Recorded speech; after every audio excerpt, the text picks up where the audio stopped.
Okay. Good morning. Let's go back to 1983 and a film called Monty Python's The Meaning of Life. And it was directed by Terry Jones. The previous two Python films, Holy Grail and Life of Brian, had a narrative path through a story, admittedly interrupted as much as possible by Terry Gilliam's efforts. This one, however, doesn't have any kind of story or plot. It's effectively a film-length sketch show, much like their earlier TV series. It was written by the Pythons in Jamaica. A lot of material, but with no coherence. They settled on the idea that it should just vaguely be about the meaning of life. Douglas Adams contacted Terry Jones to say he'd just finished writing a book called The Meaning of Life. Interesting book, actually. But after a bit of worrying about the similarity, a new section in the title sequence was animated, showing a tombstone and lightning strike changing the word live to life. The book, by the way, is worth a read. It's a dictionary of things that there aren't any words for yet. The title was chosen by Douglas Adams to confuse the public into thinking that it has something to do with the Python film, when it hadn't. Monty Python's The Meaning of Life also bundled a completely unconnected short film, The Crimson Permanent Assurance, which I consider superb in itself. It was originally planned to be an animation at the end of Part V of the main film. Terry Gilliam wanted to produce it as a live action instead. As it doesn't fit in terms of rhythm, length or style, it was moved to become a short ahead of the main film. Cinemas were then still in the dwindling days of playing a supplementary short before the main film, which was a hangover from having a B-movie before the main feature.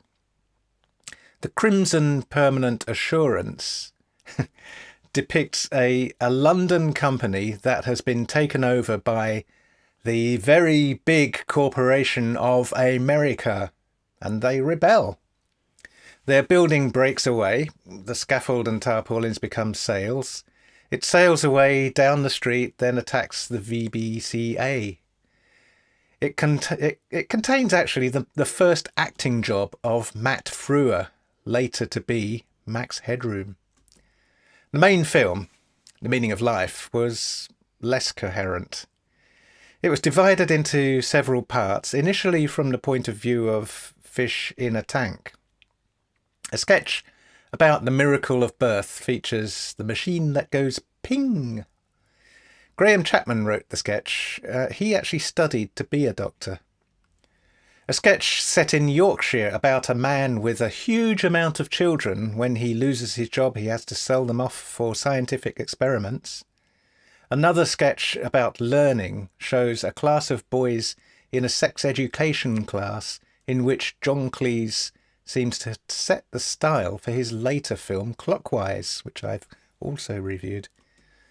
Then it gets very contrived and strained until Eric Idle's Galaxy song about the enormousness of the universe and the chances of even being born at all.